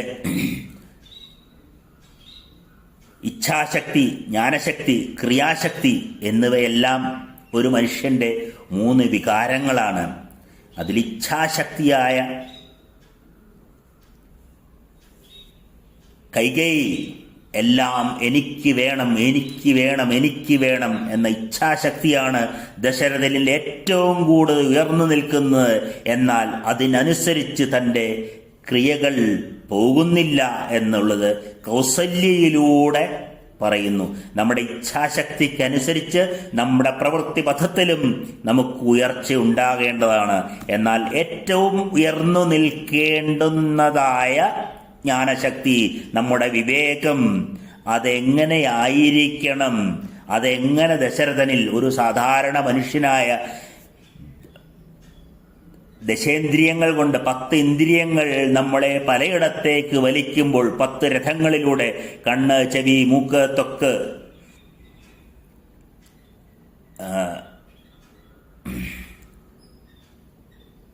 തുടങ്ങിയ പഞ്ചേന്ദ്രിയങ്ങൾ, അതുപോലെ നമ്മുടെ കർമ്മേന്ദ്രിയങ്ങളും, കാല്, കയ്യ്, പാണി, ഉപസ്ഥം തുടങ്ങിയ ജ്ഞാനേന്ദ്രിയങ്ങളും, അങ്ങനെ ദശേന്ദ്രിയങ്ങൾ നമ്മളെ വലിക്കുമ്പോൾ നമ്മൾ കാഴ്ചയ്ക്കൊത്ത്, കേൾവിക്കൊത്ത് പോകാതെ, ഓരോ ഘ്രാണത്തിനൊത്തു പോകാതെ, സ്പർശനത്തിനൊത്തു പോകാതെ നമ്മുടെ കർമ്മം എന്താണെന്ന് മനസ്സിലാക്കി അതേ വിധം പ്രവർത്തിക്കാതെ മനോധർമ്മത്തിനനുസരിച്ച് 10 രഥങ്ങളിലൂടെയും പായുന്ന ദശരഥൻ എന്ന നമ്മുടെ ഓരോരുത്തരുടെയും മനസ്സിനെ ദശരഥനിലൂടെ പറയുമ്പോൾ ആ മനോചിന്തയ്ക്കനുസരിച്ച് വിഷമിക്കുകയും സന്തോഷിക്കുകയും ചെയ്ത് ആഹ്ലാദിച്ചോടി നടക്കുന്ന ആ മനുഷ്യന് വിഷമം വരുമ്പോൾ എങ്ങനെ പ്രവർത്തിക്കണം, എങ്ങനെ പ്രവർത്തിക്കേണ്ട എന്നറിയാതെ തളർന്നു പോകുന്ന ഒരു മനുഷ്യനെയാണ് ദശരഥനിലൂടെ കാണിക്കുന്നതെങ്കിൽ ഇച്ഛാശക്തി എത്രത്തോളം നമ്മളെ തെറ്റായ വഴികളിലേക്ക് നയിക്കും എന്ന് കൈകേയി ഓരോ ഉപജാപങ്ങളും വിശ്വസിച്ച് അതിനനുസരിച്ച് നമ്മുടെ മനസ്സിനെ നിയന്ത്രിക്കുന്ന ഇച്ഛാശക്തിയെ കൈകേയി എന്ന സങ്കല്പത്തിലൂടെ വിവരിക്കുമ്പോൾ ക്രിയാശക്തി എങ്ങനെ വേണം പ്രവർത്തിക്കുന്നില്ല എന്ന് കൗസല്യയിലൂടെ പറയുമ്പോൾ ഇത് രണ്ടും കേട്ട് വിഷമിച്ച് തൻ്റെ കർത്തവ്യം ചെയ്യാൻ പുറപ്പെടുന്ന മകൻ താൻ എന്ത് ചെയ്യണം എന്ന് തീരുമാനിക്കുകയും അത് പറയാൻ തൻ്റെ ബാല്യവിവാഹം നടന്ന തൻ്റെ ഭാര്യയായ 9 വയസ്സുകാരിയായ പെൺകുട്ടിയുടെ അടുത്ത് പുറത്തു പറയുന്ന ശ്രീരാമനെയും ആ ശ്രീരാമന്റെ ദുഃഖത്തിൽ ക്രോധം പൂണ്ട് ലോകം മുഴുവൻ സംഹരിക്കാൻ തയ്യാറായി നിൽക്കുന്ന സഹോദരനെ ലക്ഷ്മണനിലൂടെയും എല്ലാം വളരെ മനോഹരമായിട്ട് വാൽമീകി വിസ്തരിക്കുന്നു. ഇനി നമുക്ക് സീത 9 വയസ്സുകാരിയായി സീത എന്താണ് പറയുന്നത് എന്ന് കേൾക്കാം. തുടർന്നുള്ള അധ്യായങ്ങളിൽ വളരെ മനോഹരമായിട്ട് പിന്നീട് ഇച്ഛാശക്തിയുടെ പ്രവർത്തനവും ഒടുവിൽ ജ്ഞാനശക്തിയായ സുമിത്ര പറയുന്നത് എന്താണെന്നും നമുക്ക് കേൾക്കാം. അതാണ് അയോധ്യാകാന്ഡത്തിൻ്റെ അവസാനം. രാമൻ വനത്തിലേക്ക് പ്രവേശിക്കുന്നു, രാമൻ കൂരിരുട്ടിലേക്ക് തള്ളപ്പെടുന്നു. നമ്മുടെ ഇച്ഛാശക്തിയും ക്രിയാശക്തിയും ജ്ഞാനശക്തിക്കനുസരിച്ച് പ്രവർത്തിച്ചില്ലെങ്കിൽ നമ്മൾ എങ്ങനെ വനത്തിലേക്ക് തള്ളപ്പെടും. അവിടെയും നാം വിവേകം കൈവടിയരുത് എന്ന് പറയുന്ന ജ്ഞാനശക്തിയെയും നമുക്ക് കാണാൻ കഴിയും. ആദ്യം നമുക്ക് സീതയുടെ വാക്കുകളിലേക്ക് പ്രവേശിക്കാം. പ്രിയവാദിനിയായ വൈദേഹി രാമന്റെ ദുഃഖം കേട്ട്, രാമന്റെ വാക്കുകൾ കേട്ട് പ്രണയകോപത്തോടെ ഭർത്താവിനോട് പറഞ്ഞു, ആര്യപുത്ര, അങ്ങ് എന്താണിങ്ങനെ വിലയില്ലാത്ത വാക്ക് പറയുന്നത്? നരോത്തമ, ഇത് കേട്ടിട്ട് എനിക്ക് ചിരി വരുന്നു. അങ്ങ് പറഞ്ഞത് ശാസ്ത്രവേത്താക്കളും വീരന്മാരുമായ രാജപുത്രർ കേൾക്കാൻ കൊള്ളാത്തതും അകീർത്തികരവുമാകുന്നു. ആര്യപുത്ര, പിതാവ്, മാതാവ്, ഭ്രാതാവ്, പുത്രൻ, സ്നുഷ എന്നിവർ താന്താങ്ങളുടെ പുണ്യങ്ങൾ ഭുജിക്കുന്നു, സ്വന്തം ഭാഗ്യം അനുഭവിക്കുന്നു. പുരുഷോത്തമ, ഭർത്താവിന്റെ ഭാഗ്യം ഭാര്യ മാത്രം പ്രാപിക്കുന്നു. അതിനാൽ വനത്തിൽ വസിക്കാൻ ആജ്ഞാപ്തയാണ് ഞാനും. അങ്ങ് എവിടെ വസിക്കുന്നുവോ അവിടെ ഞാനുമുണ്ടാകും. ഇഹത്തിലും പരത്തിലും സദാ നാരികൾക്ക് ഭർത്താവ് മാത്രമാണ് ഗതി. പിതാവുമല്ല, പുത്രനുമല്ല, താതനുമല്ല, അമ്മയുമല്ല. അങ്ങിപ്പോഴേ വനത്തിന് പോവുകയാണെങ്കിൽ കുശകണ്ഠങ്ങളെ മെതിച്ചും കൊണ്ട് ഞാൻ മുമ്പേ നടക്കും. വീര, ഭുക്തശേഷമായ ജലം പോലെ കോപവും താപവും അടിഞ്ഞ് നിശങ്കം എന്നെ കൊണ്ടുപോകുക. എന്നിൽ അപരാധമൊന്നുമില്ല. മണിമേട, വിമാനം, ആകാശഗമനം ഇവയെക്കാളെല്ലാം ഏത് നിലയ്ക്കും ഭർത്താവിൻ്റെ പാദഛായയാണ് വിശിഷ്ടം. എനിക്ക് വേണ്ടതൊക്കെ അച്ഛനമ്മമാർ പറഞ്ഞു തന്നിട്ടുണ്ട്. ഞാൻ എങ്ങനെയാണ് നടക്കേണ്ടതെന്ന് ആരും പറഞ്ഞു തരേണ്ടതില്ല. എനിക്ക് എൻ്റെ വിജനവും വന്യമൃഗസങ്കരവുമായ വനത്തിലേക്ക്, അങ്ങയുടേതായ വനത്തിലേക്ക് ഞാനും വരുന്നുണ്ട്. പിതൃഗൃഹത്തിലെന്ന പോലെ സുഖമായി 3 ലോകങ്ങളെയും മറന്ന് പതിവ്രതാധർമ്മമനുസരിച്ച് ഞാൻ വനത്തിൽ വസിക്കും. 9 വയസ്സുകാരിയായ ഒരു പെൺകുട്ടിയുടെ വാക്കുകളാണെന്ന് ഓർക്കുക. നിത്യവും അങ്ങയെ ശുശ്രൂഷിച്ചുകൊണ്ട് ബ്രഹ്മചാരിണിയായ മകരന്ദ സുരഭിലങ്ങളായ കാനനങ്ങളിൽ അങ്ങയോടൊത്ത് ആനന്ദമായി വാഴും. അന്യരെ പോലും കാട്ടിൽ കാത്തുരക്ഷിക്കാൻ കരുത്തനാണങ്ങ്. പിന്നെ എൻ്റെ കാര്യം പറയാനുണ്ടോ? അങ്ങയോടൊപ്പം വനത്തിലേക്ക് എപ്പോൾ വരണോ ഞാൻ വരുന്നുണ്ട്. തീർച്ച എൻ്റെ പുറപ്പാട് തടയ്ക്കാൻ അങ്ങയെ കൊണ്ടെന്നല്ല ഈ ലോകത്തിലെ ഒരു ശക്തിക്കും തടുക്കാനാകില്ല എന്നും കായും കിഴങ്ങും തിന്ന് ഞാൻ കഴിഞ്ഞോളാം. അങ്ങേക്ക് അല്ലലൊന്നും ഉണ്ടാക്കുകയില്ല. ഞാൻ മുമ്പേ നടക്കും. അങ്ങ് ആഹാരം കഴിച്ച ശേഷം ആഹരിക്കും. മലകളും പൊയ്കളും കുളങ്ങളും കാണാൻ ഞാൻ കൊതിക്കുന്നു. അരയന്നങ്ങളും നീർക്കോഴികളും കളിയാടുന്ന താമരപ്പൊയ്കളും അങ്ങയോടൊപ്പം സുഖമായി കാണാൻ എനിക്കാഗ്രഹമുണ്ട്. അവയിൽ എന്നും അങ്ങൊരുമിച്ച് സാമോദം സ്നാനം ചെയ്യും. അങ്ങനെ അങ്ങുമത്ത് 100,000 വർഷം കഴിഞ്ഞാലും കാലം കഴിയുന്ന അറിയുകയില്ല. സ്വർഗം പോലും എനിക്ക് വേണ്ട. അങ്ങയെ കൂടാതെ സ്വർഗവാസം പോലും എനിക്കിഷ്ടമല്ല. മാനുകളും ആനകളും കുരങ്ങുകളും നിറഞ്ഞ പെരുങ്കാട്ടിലേക്ക് ഞാനും പോരും. കാട്ടിൽ അവിടത്തെ കാലടി ആശ്രയിച്ച് പ്രതിഗൃഹത്തിലെന്ന പോലെ സുഖമായി ഞാൻ വസിക്കും. അനന്യചിന്തയും അനുരക്തചിത്തയുമായ അങ്ങ് പിരിഞ്ഞാൽ മരണം വരിക്കാൻ ഉറച്ച എന്നെയും കൂടെ കൊണ്ടുപോകുക. എൻ്റെ അപേക്ഷ സ്വീകരിക്കുക. അങ്ങേക്ക് ഞാനൊരു ഭാരമായി തീരുകയില്ല.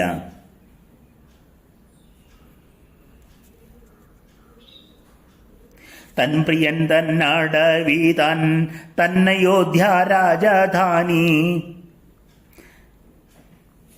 തൻ പ്രിയൻ തൻ കൂടിൽ തന്നെ തന്മണി സൗധം. ഇങ്ങനെയൊക്കെ പറഞ്ഞിട്ടും രാമൻ സീതയെ കൊണ്ടുപോകുവാൻ ആഗ്രഹിച്ചില്ല. അതിൽ നിന്ന് പിന്തിരിപ്പിക്കാൻ വനവാസ ദുഃഖത്തെക്കുറിച്ച് പലവാറ് നിലപാട് പറയുകയും ചെയ്തു.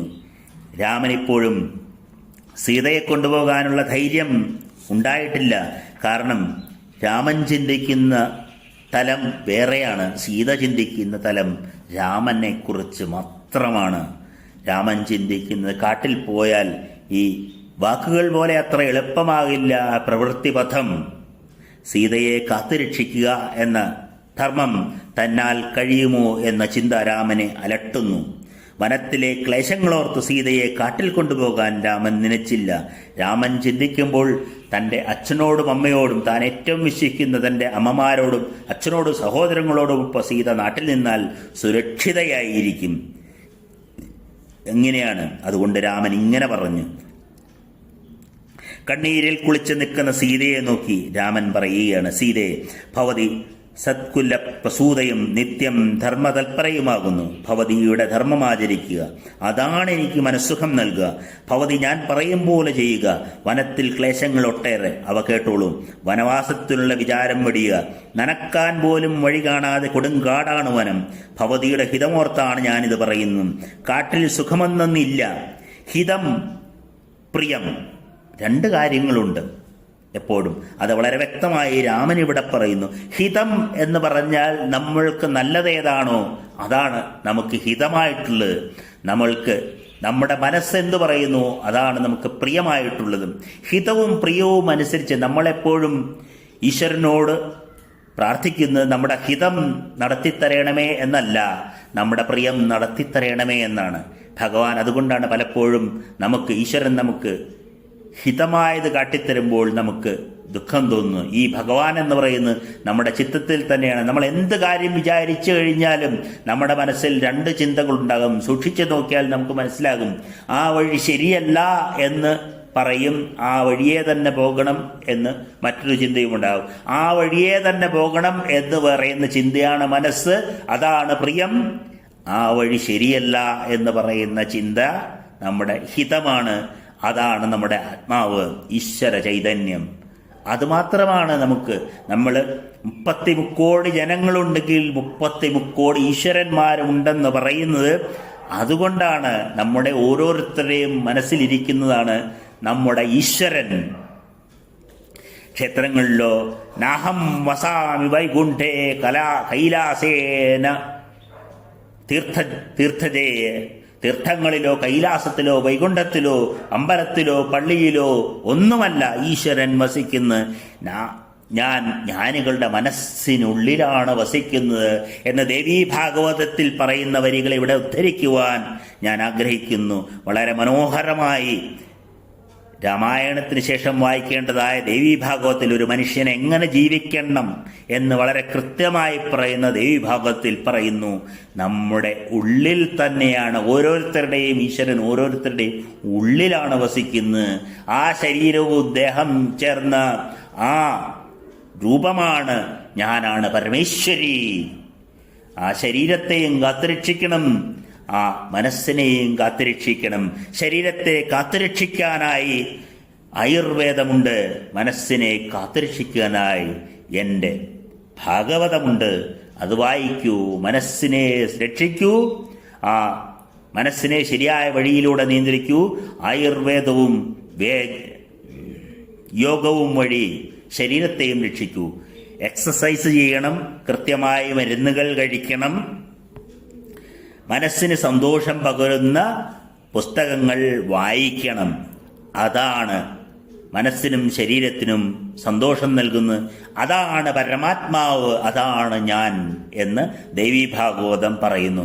അപ്പോൾ 30 കോടി ദേവതകളുണ്ടെന്ന് പറയുന്നത് നമ്മുടെ ഓരോരുത്തരുടെയും ഉള്ളിലാണ് നമ്മുടെ ദേവത. ഈ പ്രപഞ്ചം മുഴുവൻ നിറഞ്ഞു നിൽക്കുന്ന ആ പരാശക്തിയാണ്, ആ ശക്തിയാണ് പ്രപഞ്ചത്തെ നിയന്ത്രിക്കുന്നത്. അത് പ്രപഞ്ച ദേവത. ആ ശക്തി കോപിക്കുമ്പോഴാണ് ആ ശക്തിയുടെ സന്തുലിതാവസ്ഥ നഷ്ടപ്പെടുത്തുന്നത് നമ്മൾ ഇവിടെ ജീവിക്കുന്ന മനുഷ്യരും മൃഗങ്ങളും ഒക്കെ, പ്രധാനമായിട്ടും മനുഷ്യർ.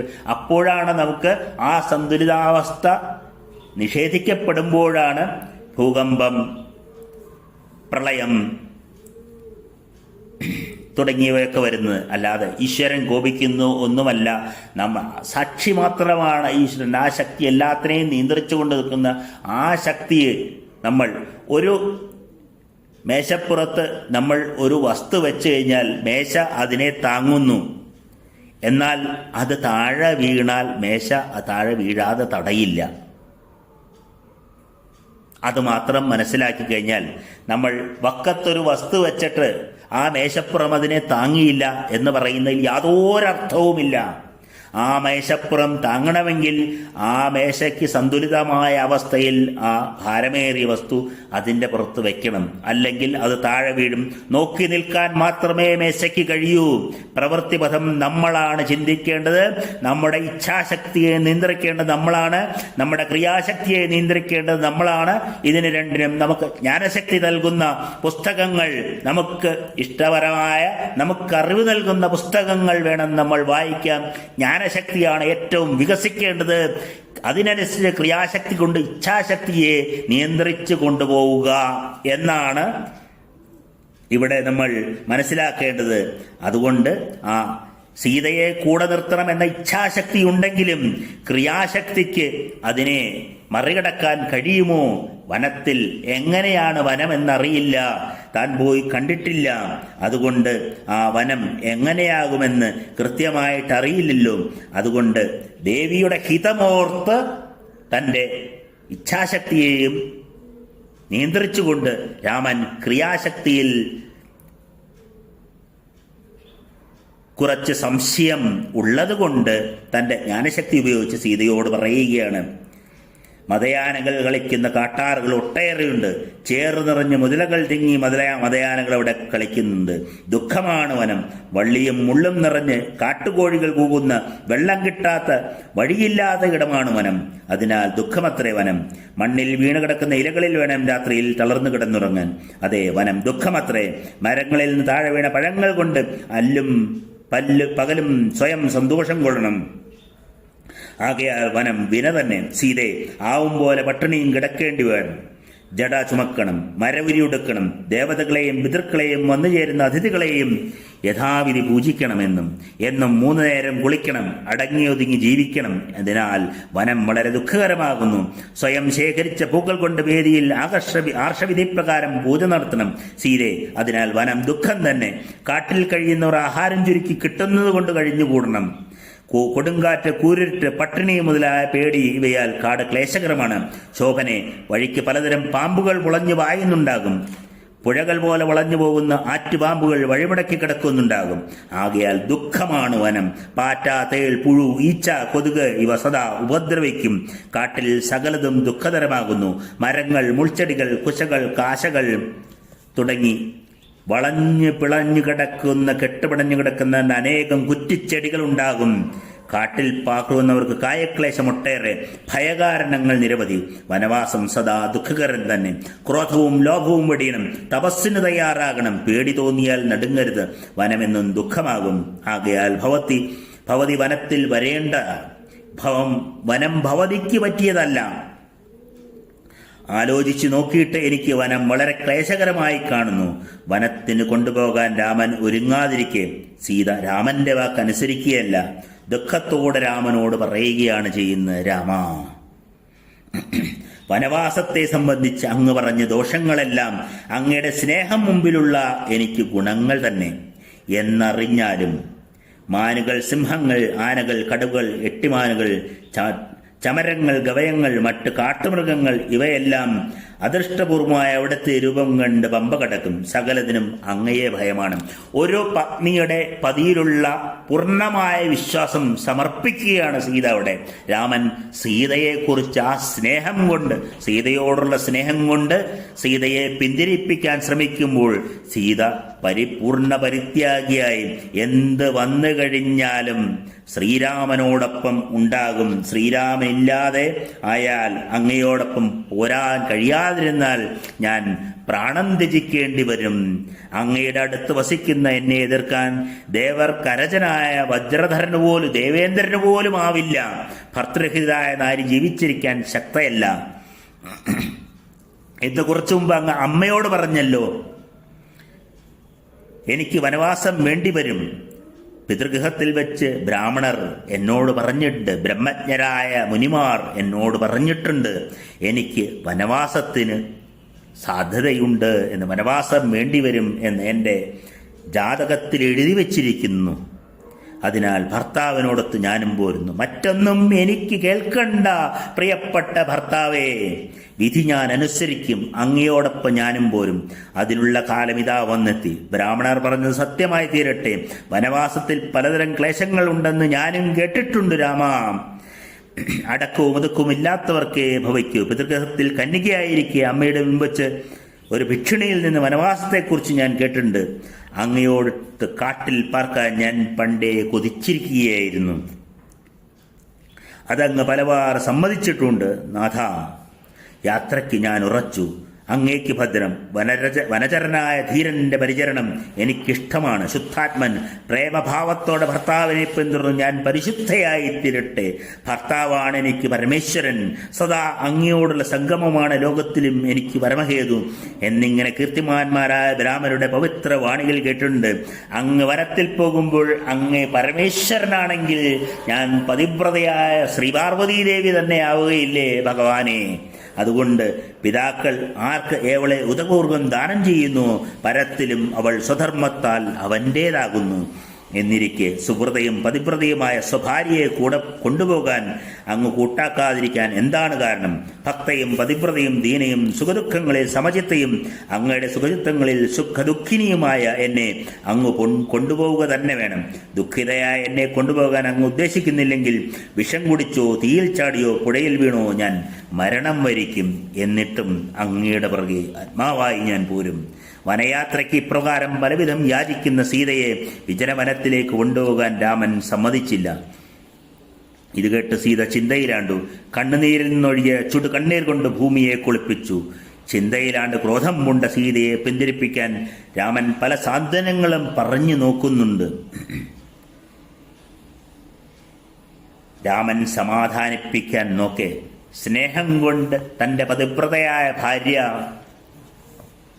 അന്ധയായി സ്നേഹം കൊണ്ട് അന്ധതയാണ്ട് പറയുകയാണ് എന്ന് കരുതി ശ്രീരാമൻ സീതയെ ഉത്ബോധിപ്പിക്കാൻ ശ്രമിക്കുമ്പോൾ സീത രാമനെ തൻ്റെ പ്രേമം കൊണ്ടും അഭിമാനം കൊണ്ടും ആക്ഷേപിച്ച് സംസാരിക്കുകയാണ്.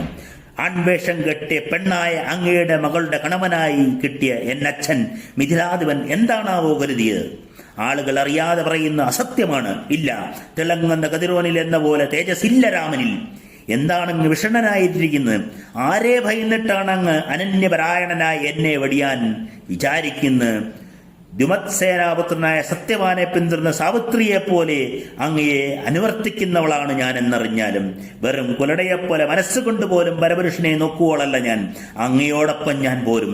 നെടുനാൾ അങ്ങയോടൊത്ത് പാർത്ത സതിയും കുമാരിയുമായ സുഭാര്യയെ വെറും ജായോപജീവിയെ പോലെ അന്യർക്ക് നൽകാൻ നോക്കുന്നു. ആരുടെ ഇഷ്ടാനുവർത്തിനിയാകാൻ എന്നോട് പറയുന്നു? ആർക്കു വേണ്ടി എന്നെ തടയുന്നു? അങ്ങ് അയാളുടെ കിങ്കരനും വിധേയനുമായിരിക്കുക. എന്നെ കൂടാതെ അങ്ങ് വനത്തിൽ പോകാൻ പാടില്ല. തപസ്സോ കാടോ വിണ്ണോ എന്തായാലും അങ്ങയോടൊപ്പം തന്നെ ഞാൻ വരും. വിഹാരത്തിലും ശയനത്തിലും എന്ന പോലെ അങ്ങയുടെ പിമ്പയെ നടക്കുന്ന എനിക്ക് വഴിക്ക് ഒരു വിഷമവും നേരിടുകയില്ല. കുശയും കാശിയും ശരപ്പുല്ലും മുൾച്ചെടികളും അങ്ങയോടൊത്ത് നടക്കുമ്പോൾ എനിക്ക് തൂവലും തോലും പോലെ മർദ്ദവുമുള്ളവയായിരിക്കും. കൊടുങ്കാറ്റടിച്ച് മേൽപ്പുരളുന്ന പൊടി നാഥ എനിക്ക് ചന്ദനച്ചാർത്ത് പോലെ കരുതും ഞാൻ. കാട്ടിൽ പുൽത്തകടിയിൽ ഞാൻ കിടക്കും. ചിത്രകാമ്പളം വിരിച്ച മെത്തമേൽ അതിലുമധികം എന്ത് സന്തോഷമാണുള്ളത്. കായോ കിഴങ്ങോ ഇലയോ അല്പമോ ഏറെയോ അവിടുന്ന് തന്നെ തേടിക്കൊണ്ടു തരുന്ന എനിക്ക് അമൃതതുല്യമായിരിക്കും. അതത് കാലത്തുണ്ടാകുന്ന പൂക്കളും പഴങ്ങളും കഴിച്ച് കഴിയുന്ന ഞാൻ അച്ഛനമ്മമാരെയോ വീടിനെയോ ഓർക്കുകയേയില്ല. അവിടെ ചെന്നാൽ അനിഷ്ടമായിട്ടൊന്നും കാണുകയില്ല. എന്നെക്കുറിച്ച് അങ്ങ് വിചാരപ്പെടേണ്ട. ഞാൻ അങ്ങേക്ക് ഒരു ഭാരമായി തീരുകയില്ല.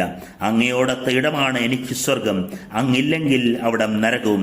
ഈ പരമപ്രേമമറിഞ്ഞ് നാഥ അവിടുന്ന് എന്നെ അങ്ങയോടൊത്ത് കൊണ്ടുപോകുക. വനവാസത്തിൽ ദോഷമൊന്നും കാണാത്ത എന്നെ കൂടെ അങ്ങ് കൊണ്ടുപോകാമെങ്കിൽ ഞാൻ ഇന്ന് വിഷം കുടിക്കും. ഒരിക്കലും ശത്രുക്കൾക്ക് അധീനയാവുകയില്ല. പിന്നെ വേദനയും തിന്ന് ജീവിക്കാൻ ഞാനില്ല. നാഥ അവിടുന്ന് വെടിഞ്ഞാൽ മരണം തന്നെ എനിക്ക് ശരണം. ഈ ദുഃഖം തന്നെ ഞൊടിയിട കൊണ്ട് താങ്ങാൻ എനിക്കാവുകയില്ല. പിന്നെ വേണ്ടേ 10, 3, 1 വർഷങ്ങൾ. ഇങ്ങനെ ദീനയായി കണ്ണീരും വാർത്ത് കാന്തനെ കെട്ടിപ്പിടിച്ച് സീത വാവിട്ട് കരഞ്ഞു. വിഷലിപ്തമായ അമ്പേറ്റ പിടിയാനയെപ്പോലെ വിവിധ വാക്കുകളാൽ വിദ്ധയായ അവൾ ഏറെ നേരം തെറഞ്ഞു നിർത്തിയ കണ്ണുനീർ അരണി അഗ്നിയെ എന്ന പോലെ ധാരധാരയായി വർഷിച്ചു. സന്തപ്തയായ സീതയുടെ കൺകളിൽ നിന്നും പളുങ്കിനൊത്ത കണ്ണുനീർ കാമരയിൽ നിന്നുള്ള നീര് പോലെ ഒഴുകി. നീണ്ട മിഴികളാർന്ന വെൺമതിക്കൊത്ത സീതാമുഖം നീരിൽ നിന്ന് പറിച്ചിട്ട താമര പോലെ വരണ്ടുപോയി. ദുഃഖം കൊണ്ട് ബോധം കെട്ട് വീണു സീത. സീതയെ വാരിപ്പുണർന്നുകൊണ്ട് രാമൻ ആശ്വാസവാക്കുകൾ പറയുകയാണിനി. രാമന് മനസ്സിലായി സീത ആരാണ്, സീത എന്താണ്. പതിവ്രതയായ 9 വയസ്സുകാരിയായ വെറും പെൺകുട്ടിയല്ല സീത. രാമനെ ഓരോ ശരീരത്തിലെ ഓരോ കോശങ്ങളിലും ഓരോ അണുവിലും രാമനാമം മാത്രം ജപിക്കുന്ന, ഓരോ രോമങ്ങളിലും രാമമന്ത്രങ്ങൾ പുറപ്പെടുന്ന, വിയർപ്പിനേക്കാൾ കൂടുതലായ രാമമന്ത്രങ്ങൾ പുറപ്പെടുവിക്കുന്ന മഹതിയായ സീത ശ്രീപാർവതിയേക്കാൾ ഒരിക്കലും പിന്നിലല്ല. പതിവ്രതയായ രതിയേക്കാൾ ഒരിക്കലും പിന്നിലല്ല. സത്യവാനെ പിന്തുടർന്ന സാവിത്രിയേക്കാൾ ഒരിക്കലും പിന്നിലല്ല. ഒരടി മുന്നിൽ തന്നെയാണ് സീത. താൻ പരമേശ്വരനാകണമെങ്കിൽ തനിക്ക് സീത കൂടിയേ കഴിയൂ. താൻ പൂർണ്ണ പുരുഷാത്മാവാകണമെങ്കിൽ, രാമനെ ലോകം അറിയണമെങ്കിൽ താൻ സീതാരാമനായിരിക്കണം. സീതായനമെന്ന മഹാകാവ്യത്തിലൂടെ വാൽമീകി ആദ്യമായി സീതയെ നമ്മുടെ മുന്നിൽ അവതരിപ്പിക്കുന്നത് ഇങ്ങനെയാണ്. മഹത്തായ ഒരു പതിവ്രതയായ ഭാര്യയായി, ഉത്തമയായ കുടുംബിനിയായി സീതയെ നമ്മുടെ മുന്നിൽ വാൽമീകി അവതരിപ്പിക്കുമ്പോൾ എന്തേ നമുക്ക് ആ വള്ളത്തോൾ രചിച്ച രാമായണം നമുക്ക് അന്യമായി പോയി. 24,000 ശ്ലോകങ്ങളുള്ള വള്ളത്തോൾ രചിച്ച രാമായണം എത്രയോ മഹത്തരമായി ഈ വാൽമീകി രാമായണത്തെ വിചിന്തനം ചെയ്ത് കീറി മുറിച്ച് പറയുന്നു. വാൽമീകി ആദികവി മാത്രമല്ല, ആദിമഹാകവിയായ ലോകത്തിലെ ഏറ്റവും ഉത്തമോത്തമമായ കുടുംബജീവിതം എങ്ങനെ വേണമെന്ന് പറഞ്ഞു തരുന്ന ഒരു യഥാർത്ഥ ഒരു പ്രൊഫസറാണ് വാൽമീകി. അത്ര അത്യുഗ്രമായി കൗൺസിലിംഗ് നടത്താൻ പറ്റിയ, വളരെ അത്യുഗ്രമായി മറ്റുള്ളവർക്ക് പറഞ്ഞു കൊടുക്കാൻ പറ്റിയ മഹത്തായ ഒരു ജീവിത കഥയായി രാമായണത്തെ ഓരോരുത്തരും എങ്ങനെ ആയിരിക്കണം എന്ന് പറയുന്ന വാൽമീകി ലോകാ സമസ്ത സുഖിനോ ഭവന്തു. ഓരോ വ്യക്തിയും സന്തുഷ്ടമാണെങ്കിൽ ഓരോ കുടുംബവും സന്തുഷ്ടമായിരിക്കും. ഓരോ കുടുംബവും സന്തുഷ്ടമാണെങ്കിൽ ഓരോ രാജ്യവും സന്തുഷ്ടമായി മാറും. ഓരോ രാജ്യവും സന്തുഷ്ടമാണെങ്കിൽ ലോകം മുഴുവൻ സന്തുഷ്ടമായിരിക്കും. ലോകാ സമസ്ത സുഖിനോ ഭവന്തു. ഈ ലോകം മൊത്തം സന്തുഷ്ടമായിരിക്കട്ടെ എന്നുള്ള വാൽമീകിയുടെ മഹത്തായ വാക്കുകളാണ് വാൽമീകി രാമായണം നമുക്ക് മുന്നിൽ അവതരിപ്പിക്കുന്നത്. അങ്ങനെ ദുഃഖം കൊണ്ട് ബോധം കെട്ട് വീണുപോയ സീതയെ രാമൻ ആശ്വാസവാക്കുകൾ പറഞ്ഞ് സമാധാനിപ്പിക്കുകയാണ്. ദേവി, ഭവതിയെ വേദനിപ്പിച്ചിട്ട് എനിക്ക് സ്വർഗം കൂടി വേണ്ട, എനിക്കെങ്ങും ഒരു ഭയവുമില്ല. ശോഭനെ, ഭഗവതിയുടെ അഭിപ്രായം തികച്ചും അറിയാതെ കാക്കാൻ കരുത്തനെങ്കിലും ഭഗവതിയെ വനത്തിന് കൊണ്ടുപോകാൻ ഞാൻ ആഗ്രഹിച്ചില്ല. എന്നോടൊപ്പം വനത്തിൽ വാഴാൻ സൃഷ്ടിക്കപ്പെട്ടവളാണ് ഭഗവതി എന്ന് ഭഗവതിയുടെ വാക്കുകളിൽ നിന്ന് ഞാൻ അറിയുന്നു. ആത്മജ്ഞന് ദയ എന്നുപോലെ എനിക്കത് പറയാനുള്ള ശക്തിയില്ല ഭഗവതി. അങ്ങയുടെ ശക്തിക്ക് മുന്നിൽ ഞാൻ സാഷ്ടാംഗം പ്രണമിക്കുന്നു ദേവി സീതേ. അവിടുത്തെ ശക്തി അനന്യമാണ്. എനിക്കിത് തടയാനുള്ള ശക്തിയില്ല. പണ്ട് സജ്ജനങ്ങൾ അനുസരിച്ചു പോന്ന ധർമ്മത്തെ സുവർച്ചല സൂര്യനെ എന്ന പോലെ ഞാൻ പിന്തുടരും. ജാനകി, ഞാൻ വനത്തിന് പോകാതിരിക്കില്ല. അച്ഛന്റെ സത്യവചനം എന്നെ അവിടേക്ക് നയിക്കുന്നു. മാതാപിതാക്കൾക്ക് വിധേയനായി വർത്തിക്കുക എന്നതാണല്ലോ പുത്രധർമ്മം. അച്ഛന്റെ ആജ്ഞയെ ധിക്കരിച്ച് ജീവിക്കാൻ ഞാൻ ഉദ്ദേശിക്കുന്നില്ല. കൺമുമ്പിൽ കാണുന്ന മാതാവിനെയും പിതാവിനെയും ഗുരുവിനെയും തള്ളി കാണാത്ത ദൈവത്തെ പൂജിപ്പിക്കതെങ്ങനെ? ഇവർ മൂവരാണ് ലോകം. അവർ തുല്യം പവിത്രമായിട്ട് മഞ്ഞിൽ മറ്റൊന്നില്ല. അതുകൊണ്ടാണ് ഞാൻ അവരെ ഇങ്ങനെ ആരാധിക്കുന്നത്. ഒരു മകന്റെ, ഒരു ശിഷ്യന്റെ ഉത്തമമായ വാക്കുകൾ എങ്ങനെയായിരിക്കണം ഒരു പുത്രൻ, ഒരു ശിഷ്യൻ എന്ന് രാമൻ ഈ വാക്കുകളിലൂടെ ഇവിടെ പറയുന്നു.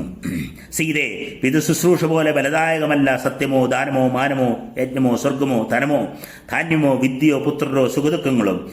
ഗുരുശുശ്രൂഷ കൊണ്ട് കിട്ടാത്തതൊന്നുമില്ല. മാതാപിതൃപാരായണന്മാരായ മഹത്തുക്കൾ ദേവഗന്ധർവ ഗോലോകങ്ങളെയും ബ്രഹ്മലോകങ്ങളെയും ഇതര ലോകങ്ങളെയും പ്രാപിക്കുന്നു. സത്യധർമ്മസ്ഥിതനായ അച്ഛൻ അനുശാസിക്കുന്നത് അനുസരിക്കാൻ ഞാൻ ആഗ്രഹിക്കുന്നു. അതല്ലോ സനാതനധർമ്മം. സീതേ, ഭവതിയെ ഞാൻ ദണ്ഡകവനത്തിലേക്ക് കൊണ്ടുപോകാൻ എൻ്റെ മനസ്സ് മടിച്ചു. എന്നാൽ ഭവതിയോ എന്നെ പിന്തുടരാൻ തീർച്ചപ്പെടുത്തുകയും ചെയ്തു. സുന്ദരി, വനത്തിന് പോകാൻ എൻ്റെ ഒപ്പം വരുവാൻ ഞാൻ അവിടുത്തെ ക്ഷണിക്കുന്നു. എന്നെ അനുഗമിച്ചു കൊള്ളുക, സഹധർമ്മചാരിണിയാവുക. ഭവതി ചെയ്ത ശോഭനമായ തീരുമാനം ഭവതിയുടെയും എൻ്റെയും കുലത്തിന് സർവഥാ അനുരൂപം തന്നെ. അങ്ങ് അവിടുന്ന് പറഞ്ഞതുപോലെ ഭവതി എൻ്റെ മുന്നിൽ തന്നെ നടന്നുകൊള്ളുക. ശുഭേ, വനവാസത്തിന് വേണ്ട കാര്യങ്ങൾ തുടങ്ങുക. സീതേ, ഭവതിയെ കൂടാതെ സ്വർഗവും എനിക്ക് വേണ്ട. ബ്രാഹ്മണർക്ക് രത്നങ്ങളും ഭിക്ഷുക്കൾക്കും വേണ്ടവർക്കൊക്കെയും ഭക്ഷണവും കൊടുക്കുക. വേഗമാവട്ടെ, അമാന്തിക്കേണ്ട. വിലയേറിയ ആഭരണങ്ങളും വിശിഷ്ടമായ വസ്ത്രങ്ങളും മനോഹരങ്ങളായ കളിപ്പാട്ടങ്ങളും ഉപകരണങ്ങളും കിടക്കളകളും വാഹനങ്ങളും എൻ്റെ മറ്റു വസ്തുക്കളും ബ്രാഹ്മണർക്ക് കൊടുത്ത് ബാക്കിയുള്ളവ ഭവതിയുടെ ഭൃത്യന്മാർക്ക് കൊടുക്കുക. താൻ കൂടെ കൊണ്ടുപോകുന്ന പ്രാണനാഥന് സമ്മതമാണ് െന്നറിഞ്ഞ ഉടനെ ദേവി മോദത്തോടെ ദാനകർമ്മത്തിനൊരുങ്ങി. ഭർത്തൃവാക്യം കേട്ട് പ്രഹൃഷ്ടയായ ആ ഭാമിനി നിറനഞ്ചോടെ ധർമ്മപരന്മാർക്ക് ദാനങ്ങളും രത്നങ്ങളും ദാനം ചെയ്യുവാൻ ആരംഭിച്ചു. എത്ര സന്തുഷ്ടമായ കുടുംബമായി മാറി! ഇത്ര വലിയ ദുഃഖത്തിലും സീതാരാമന്മാരുടെ കുടുംബം മനോഹരമായ ആ സന്തോഷത്തെ വരിക്കുകയാണ്. മനസ്സിനെ നിയന്ത്രിച്ചുകൊണ്ട്, തൻ്റെ കർമ്മങ്ങളെ മനസ്സിലാക്കിക്കൊണ്ട്, തൻ്റെ ഇച്ഛകളെ നിയന്ത്രിച്ചുകൊണ്ട്, തൻ്റെ ജ്ഞാനത്തെ പ്രകാശിപ്പിച്ചുകൊണ്ട്, ഇച്ഛാശക്തിയെ ക്രിയാശക്തി കൊണ്ടും ക്രിയാശക്തിയെ ജ്ഞാനശക്തി കൊണ്ടും നിയന്ത്രിക്കുക എന്ന വാക്യം മനോഹരമായ സീതാരാമ സംവാദത്തിലൂടെ നമുക്ക് മുന്നിൽ അവതരിപ്പിക്കുകയാണ് വാൽമീകി എന്ന മഹാകവി.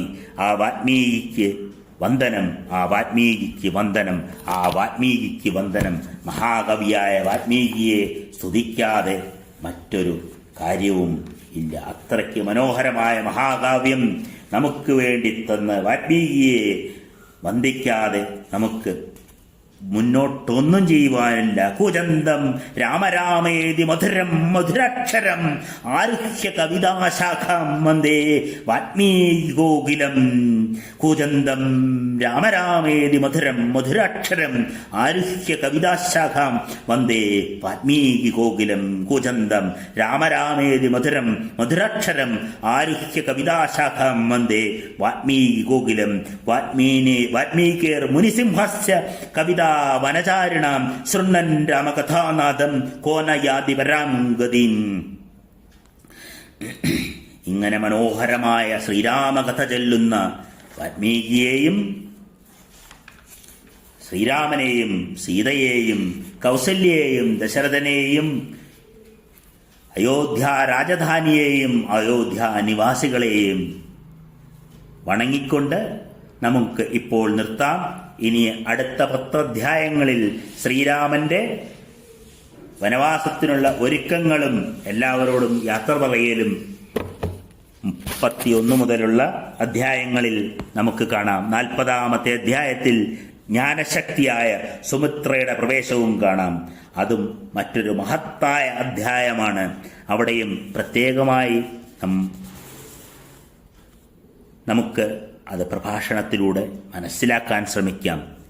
രാമായണം എന്നത് സീതായനം തന്നെയാണ്. സീതായനം എന്നത് രാമായണം തന്നെയാണ്. സീതാരാമന്മാർ രണ്ടല്ല, അവർ എന്നും ഒന്ന് തന്നെയാണ് എന്ന് തൻ്റെ വാക്കുകളിലൂടെ പറഞ്ഞ് മനസ്സിലാക്കി തരുന്ന വാൽമീകി അവസാനം വാൽമീകി രാമായണത്തിൻ്റെ ഒടുക്കം വളരെ കൃത്യമായി നമുക്ക് മനസ്സിലാക്കി തരുന്നു. ഈ അയോധ്യ, ഈ രാമായണം, ഇതെല്ലാം നടക്കുന്നത് നമ്മുടെ ഉള്ളിൽ തന്നെയാണ്. ഈ അയോധ്യ രാജധാനിയും ഈ യുദ്ധങ്ങളെല്ലാം നടന്ന് യുദ്ധങ്ങളില്ലാതായി തീരുന്ന പുണ്യഭൂമിയായ അയോധ്യ നമ്മുടെ നെഞ്ചകം തന്നെയാണ്. പുറത്ത് യുദ്ധങ്ങളെല്ലാം നടക്കുമ്പോഴും ഉള്ളു ശാന്തമായി യുദ്ധമില്ലാത്ത ഭൂമിയായി അയോധ്യയായി എങ്ങനെ നമുക്ക് ആ മനസ്സിനെ പരിരക്ഷിക്കാം എന്ന് ദശരഥനിലൂടെയും രാമനിലൂടെയും സീതയുടെയും കൗസല്യയുടെയും കൈകേയിയുടെയും സൗമിത്രയിലൂടെയും ലക്ഷ്മണനിലൂടെയും തുടർന്ന് ഹനുമാനിലൂടെയും സുഗ്രീവനിലൂടെയും രാവണനിലൂടെയും വിഭീഷണനിലൂടെയും കുംഭകർണനിലൂടെയും ഇന്ദ്രജിത്തിലൂടെയും എല്ലാം വാൽമീകി കാണിച്ചു തരുമ്പോൾ ഒടുവിൽ നമുക്ക് മനസ്സിലാകുന്നു ഇതെല്ലാം നടന്നത് നമ്മുടെ ഓരോരുത്തരുടെയും ഉള്ളിൽ തന്നെയാണ്. അത് നമ്മെ മനസ്സിലാക്കിക്കുവാനുള്ള മഹത്തായ തത്വമാണ് രാമായണം. നാം കഥയുടെ പുറകെയല്ല പോകേണ്ടത്. കഥ നടന്നോ ഇല്ലയോ, രാമൻ സീതയെ ഉപേക്ഷിച്ചത് ശരിയാണോ തെറ്റാണോ, രാമൻ അയോധ്യ വിട്ടത് ശരിയാണോ തെറ്റാണോ, ഇതെല്ലാം നമ്മുടെ മനസ്സിലാണ്